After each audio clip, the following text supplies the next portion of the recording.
Selamat pagi Pak Ardiles, nama saya Brian Satyo dari JKV kelas H akan menjelaskan hasil dari paper analisa karya dari daerah masing-masing sebagai ketentuan tugas UAS Design and Indonesian Culture semester genap. Di karya yang pertama di atas merupakan karya sekelompok anak pemuda berasal dari Bandung yang membuat aplikasi berteknologi immersive atau augmented reality. Nama dari aplikasi tersebut adalah Assembler, yang tugasnya membantu orang awam membuat augmented reality semudah drag and drop di layar ponsel maupun layar komputer. Assembler ini dibuat oleh sekelompok pemuda Bandung yang salah satunya bernama Hasbi Asyadik pada tahun 2019 di Dago. Assembler ini sempat bekerja sama dengan NGO Konservasi Alam Internasional (WWF) dan berbagai perusahaan raksasa nasional dan multinasional untuk penerapan teknologi AR. Jadi gagasan awal pembuatan aplikasi ini adalah membuat sebuah aplikasi yang bisa memberi konten yang tidak hanya terbatas teks atau video saja, namun lebih interaktif dan kolaboratif melalui pembuatan konten AR. Tujuan dari pembuatan aplikasi ini adalah dikarenakan selama ini teknologi AR dan VR ini masih sangat mahal harganya dan sulit dijangkau oleh orang-orang awam. Juga untuk menciptakan sebuah konten berbentuk AR, setidaknya butuh kalian coding dan juga pemodelan 3D. Tetapi melalui assembler ini akan didemonstrasikan pembuatan konten berbentuk AR tanpa perlu bersusah payah melakukan coding maupun pemodelan 3D. Target dari segmen pasarannya adalah institusi pendidikan, terutama para guru-guru, sehingga bisa melakukan pendidikan kepada murid-murid melalui proses belajar yang lebih interaktif dan unik. Aplikasi ini dikatakan unik dikarenakan tidak biasa bagi murid ketika zaman dulu belajar melalui yang sebagian besar materinya itu dibawakan secara visual. Ketika dulu, hampir semua materi pembelajaran itu berupa teks dan hanya gambar di buku saja. Namun melalui assembler ini, teknologi AR tersebut, materi pembelajaran dapat divisualisasikan dari yang awalnya berbentuk abstrak atau 2D menjadi sesuatu yang konkret atau 3D, tanpa perlu menambah-nambah biaya, sehingga konten yang ingin disampaikan guru dapat lebih tersampaikan kepada murid-murid. Elemen visual yang paling mencolok adalah permainan warna dan bentuknya yang cerah dan sangat ramai dan juga bervariatif. Karena memang tujuan dari aplikasi ini adalah menjadi media pembelajaran bagi murid-murid, sehingga dengan warna yang banyak dan cerah bisa lebih memikat bagi anak kecil untuk lebih tertarik. Bentuk dalam aplikasi tersebut sangat bervariatif, seperti contohnya ada modelnya itu 3D yang memberikan tekstur dari objek yang ditampilkan sehingga terlihat lebih detail, yang berguna supaya materi pembelajaran yang disampaikan bisa lebih detail dan akurat.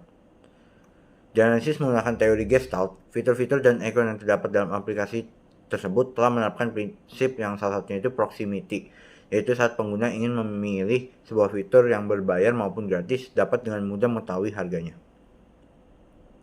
Dalam prinsip proximity juga pengguna ketika sudah mengklik sebuah paket maka akan dimasukkan ke dalam sebuah tampilan mengenai gambaran produk yang akan didapatkan ketika ia beli, sehingga pengguna dapat dengan mudah membaca dan merelasikan bahwa ketika ia membeli paket ini maka ia akan mendapatkan produknya ini. Juga ada prinsip similarity yang diterapkan seperti paket karakter tersebut dikategorikan melalui tiap warna menu halaman pertama mengenai mana saja paket yang berbayar dan mana saja paket yang gratis, sehingga memudahkan pengguna untuk memilih apakah pengguna ingin membeli sebuah paket atau hanya ingin menggunakan yang gratis saja. Pengaruh budaya lokal yang masih sangat kuat dikarenakan masih terdapat paket seperti fitur karakter yang berisi seluruh etnis dan kultur budaya dari seluruh Indonesia, dan juga adanya fitur pembelajaran rumah-rumah dan alat musik tradisional dari Indonesia. Namun kental juga dengan budaya global seperti penggunaan bahasanya yaitu Inggris, dan juga ada karakter desain dari game-game global seperti Avatar yang ditampilkan dalam aplikasi tersebut. Lalu ada karya yang kedua. Karya yang kedua tersebut merupakan aplikasi yang bernama MySmash yang diciptakan oleh Putra Fajar Alam bersama rekan-rekannya memiliki mimpi dan kontribusi nyata untuk menciptakan Indonesia bebas sampah tahun 2025. Aplikasi ini pertama kali dipublikasikan secara resmi pada 6 Desember 2016. MySmash sekarang sudah mendapatkan sponsor dan kolaborasi dengan perusahaan-perusahaan besar di Indonesia seperti Aqua, Alfamart, dan Telkomsel. Fitur barunya SDB merupakan tempat sampah pintar yang dilengkapi sistem memindai botol plastik untuk membantu para pengguna mencatatkan sampah botol yang dikumpulkan dan mendapatkan imbalan poin yang dapat digunakan sebagai pembayaran online. Gagasan awal atau ide dibuatnya aplikasi ini adalah dikarenakan keprihatinan dari Putra Fajar akan adanya tumpukan sampah di bawah jembatan dekat kampusnya Institut Teknologi Telkom, kini disebut Universitas Telkom di Bandung. Putra ingin berkontribusi dalam membantu Indonesia mencapai Indonesia bebas sampah tahun 2025, sehingga ia menciptakan sebuah aplikasi yang memudahkan bagi bank sampah, nasabah, pemerintah, dan juga perusahaan yang dalam mengelola sampah tersebut. Tujuan dari aplikasi ini adalah untuk mengurangi sampah di Indonesia. Tujuan lainnya dari aplikasi ini adalah berbentuk persuasi kepada masyarakat Indonesia untuk mau ikut aktif berpartisipasi dan juga aktif dalam memilah sampah negara dan lebih peduli dengan lingkungannya. Sehingga seperti kampanye, namun disebarkannya tidak dalam bentuk poster, namun dalam bentuk aplikasi. Keunikan dalam kampanye ini tidak biasa dilakukan oleh orang lain, membuat menjadi lebih memikat lagi target audiensnya dibandingkan hanya melalui kata-kata ajakan belaka saja. Dalam aplikasi ini, elemen desain ini sudah cukup nyaman dengan warna yang tidak begitu minim, namun juga tidak begitu ramai, yang dapat membuat pengguna menjadi pusing ketika melihat tampilannya. Pada menu halaman utama, ikon-ikon bentuk tidak begitu besar dan jelas, sudah mempresentasikan menu halaman dan ikon tersebut seperti menu jemput sampah yang digambarkan dengan truk yang sedang berjalan. Ukuran tiap ikonnya juga tidak begitu besar sehingga terlihat rapi dan tidak mengganggu keterangan teks ikon tersebut. Namun untuk tampilan secara besar masih banyak ada white space sehingga terlihat seperti kosong. Namun selama tidak mengganggu kenyamanan pengguna maka sudah cukup baik. Dianalisis menggunakan teori dari Gestalt, prinsip yang diterapkan dalam aplikasi tersebut adalah prinsip proximity, yaitu adanya elemen seperti tata letak untuk opsi menu yang dikelompokkan pada bagian paling bawah tampilan layar berderet satu dengan yang lain supaya memudahkan bagi pengguna untuk melakukan navigasi antara menu satu ke menu lainnya. Prinsip selanjutnya adalah similarity, seperti penggunaan warna oranye pada tiap ikon yang menginformasikan lokasi dan jarak sebuah sampah dengan lokasi kita sedang berada sekarang. Hal ini memudahkan bagi pengguna untuk cepat mengenali apa saja kegunaan dan informasi yang disediakan fitur-fitur tersebut. Prinsip selanjutnya adalah closure, yaitu sebuah bentuk ikon yang memang sudah dikenali dan disepakati oleh masyarakat luas seperti ikon 3 anak panah yang melingkar menggambarkan daur ulang. Pengaruh budaya yang kental adalah budaya Indonesianya, yang terlihat dari bahasa dari aplikasi tersebut yaitu bahasa Indonesianya. Yang emang sebagian besar bahasa di Bandung itu bahasa Indonesia, sehingga dalam aplikasi tersebut bahasa Indonesia dijadikan bahasa standar dari aplikasi. Namun budaya luarnya juga ada seperti penggunaan nama aplikasinya menggunakan nama bahasa Inggris yaitu MySmash. Kemudian lanjut pada karya yang ketiga, yaitu aplikasi yang dikembangkan oleh developer lokal asli Bandung yaitu Dicode. Aplikasi tersebut bernama Movefreak yang dibuat oleh salah satu pengembangnya yang bernama Andri Riyadi yang telah berjalan sejak 2010. Aplikasi ini sudah mencapai berbagai platform seperti iPhone, Android, Windows, dan Nokia X. Sekarang Movefreak sudah berekspansi menyediakan informasi bioskop di Malaysia dan Singapura. Gagasan awal desain ini dibuatnya adalah untuk menyediakan informasi dan jadwal tayang film yang sedang diputar di bioskop lokal. Terdapat juga fitur sosial seperti review atas film, tweet rencana nonton, dan berbagai fitur sosial lainnya. Aplikasi ini berbentuk aplikasi komunikatif yang memberi informasi-informasi mengenai bioskop dan juga film-film yang sudah tayang maupun yang belum tayang. Selain ada informasi, aplikasi ini juga tersedia fitur untuk kolom komentar dan rating dari film-film yang pernah ditonton. Nilai estetika dari aplikasi ini tidak semenarik aplikasi dan juga serapi ataupun secanggih aplikasi bioskop pada umumnya seperti TixID atau MTix. Namun tetap saja cukup menarik. Seperti ada elemen garis di atas menu untuk pemilihan film yang sedang ditayangkan yang merepresentasikan sebuah lampu dalam bioskop dengan warna kuning yang seperti menyinari poster-poster film tersebut. Latar warna backgroundnya juga tidak seperti aplikasi film pada rata-ratanya dengan backgroundnya berwarna abu-abu gelap untuk memberi nuansa seperti dalam bioskop. Untuk elemen ruangnya tidak begitu banyak clear space dalam aplikasi ini sehingga tidak begitu terlihat sepi.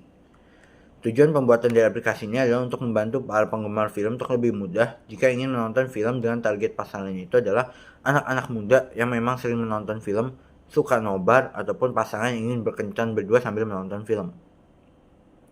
Berbeda dengan aplikasi film lainnya, aplikasi ini cukup unik dengan fitur yang jika disambungkan ke Facebook maka dari aplikasi ini akan bisa membuat event nonton bareng melalui Facebook.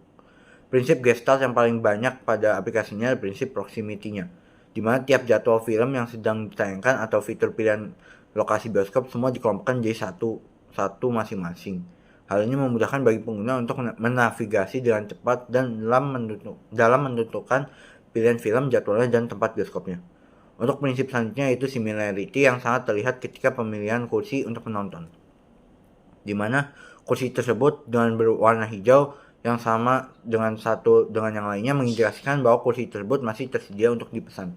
Sedangkan kursi yang berwarna merah artinya kursi tersebut sudah dipesan oleh orang lain. Kesamaan penggunaan warna pada kursi kosong dan yang tidak kosong ini memudahkan bagi pengguna, sehingga mendapat informasi yang jelas mengenai kursi yang masih tersedia dan yang tidak tersedia di bioskop tersebut. Pengaruh budaya yang tampil memang sangat universal, dilihat dari tampilan bioskop ini yang di seluruh dunia itu memang mirip dan bernuansa gelap rata-ratanya. Dan juga penggunaan bahasa di tiap menunya menggunakan bahasa Inggris.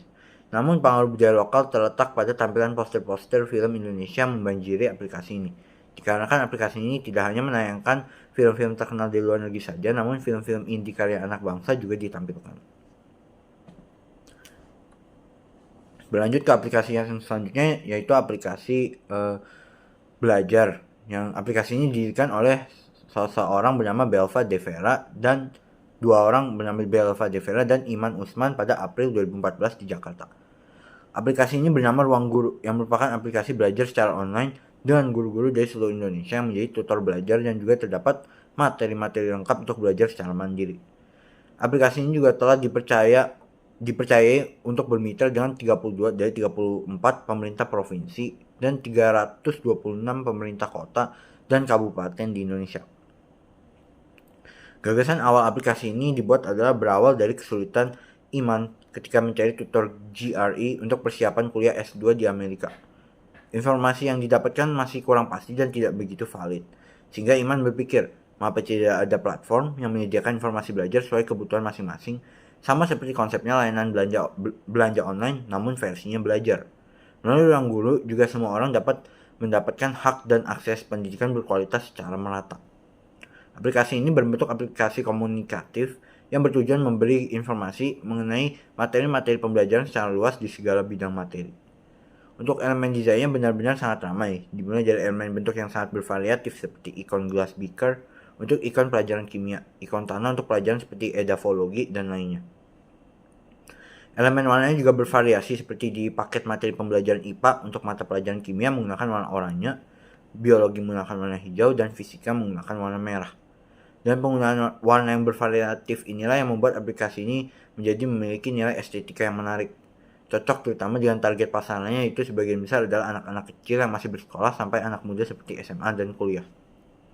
Dianalisis menggunakan teori Gestalt, prinsip yang muncul pada aplikasi ini adalah prinsip proximity, seperti untuk pemilihan halaman-halaman menunya yang dikumpulkan di bagian paling bawah tampilan aplikasi, sehingga memudahkan pengguna untuk navigasi dari halaman menu ke halaman menu lainnya.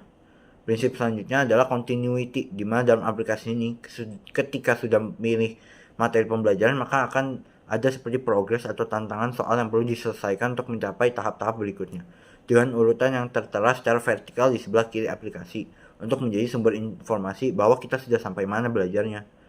Lalu ada pengaruh budaya yang terlihat di aplikasi ini adalah budaya Nusantara, dilihat dari karakter-karakter menampilkan dua orang siswa laki-laki dan perempuan yang menggunakan seragam layaknya seragam yang dipakai oleh rata-rata murid di Indonesia. Lalu ada pengaruh budaya yang terlihat, yaitu ada budaya dari luar juga, yang terlihatnya itu adalah seperti RoboGuru yang menampilkan seperti robot yang muncul pada film-film dari barat. Berlanjut ke karya yang kelima yang merupakan aplikasi Graffiti atau catatan. Aplikasi yang saat ini cukup menarik, dikarenakan baru kali ini penulis pernah melihat adanya aplikasi dengan fungsi yang meninggalkan jejak kenangan di suatu lokasi. Nama dari aplikasi ini adalah Hardpoint, yang diciptakan oleh tiga orang pencipta yang salah satunya bernama Agatha Simanjuntak, yang diciptakan di Jakarta pada Februari 2012. Aplikasi ini didukung oleh World Summit Award atau WSA Mobile tahun 2013 di Abu Dhabi.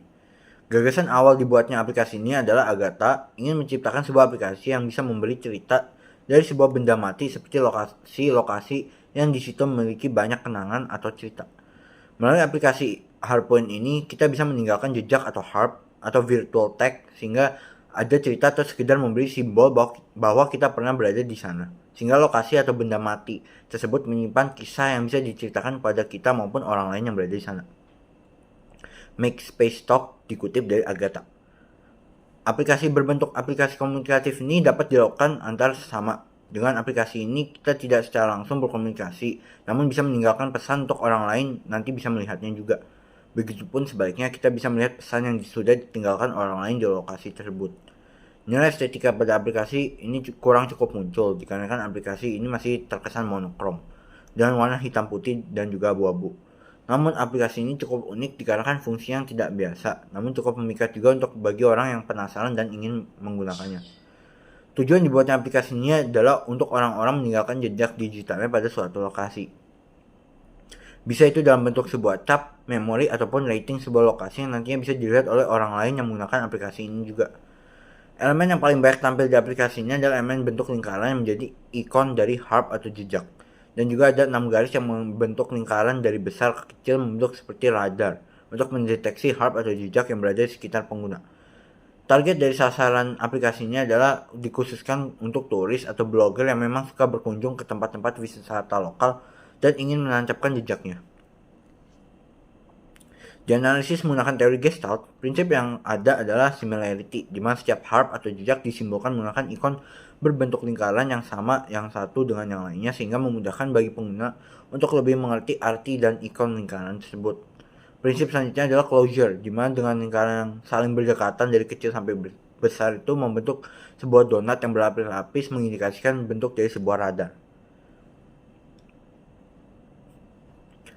Budaya yang muncul dari aplikasinya adalah budaya dari global yang terlihat dari penggunaan radar yang secara internasional memang sudah diakui bentuknya dan juga bahasa harpoon yang diambil dari bahasa Inggris, yaitu alat yang biasa digunakan untuk menancap ke suatu hewan buruan. Namun budaya lokalnya juga terlihat dari penggunaan bahasa yang harusnya harpoon pakai 2 O diubah menjadi harpoen, yang dimana dikala Indonesia masih zaman penjajahan itu banyak kata dan tata bahasa O itu ditambahkan dengan E seperti dalam Soekarno, Soeharto, dan lainnya. Tata bahasa ini disebut dengan ejaan Sowandi yang diresmikan pada 19 Maret 1947 di kala itu. Lanjut pada karya ke-6 yaitu aplikasi pertolongan darurat. Karya yang satu ini dibuat dan diresmikan oleh pemerintah Kota Bandung yaitu Wali Kota Ridwan Kamil pada tahun 2015. Aplikasi ini disponsori oleh PT Telkom Indonesia. Gagasan awal dibuatnya aplikasi ini adalah dirancang untuk merespon cepat setiap kejadian seperti kriminalitas atau kebakaran.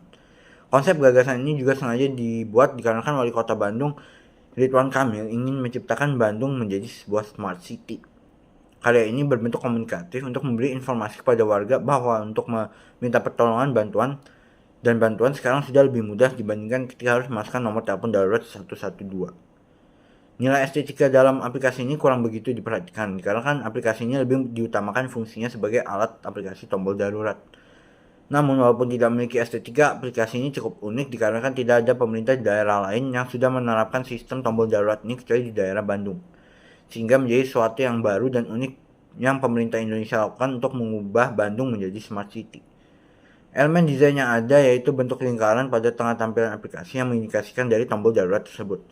Terdapat juga elemen warna merah yang seperti menyala pada tombol untuk memberi sedikit kesan estetika dari tombol tersebut sehingga tidak terlihat data saja. Untuk backgroundnya kebanyakan menggunakan warna abu-abu. Elemen ruangnya dalam tampilan aplikasi ini terdapat banyak white space, namun seperti yang dikatakan bahwa aplikasi ini lebih mengutamakan fungsinya dibandingkan estetika. Sehingga fungsi ruang kosong tersebut adalah untuk memberi emfasis pada tombol lingkaran yang berada di tengah sehingga lebih terlihat. Target sasarannya adalah masyarakat yang tinggal di Bandung.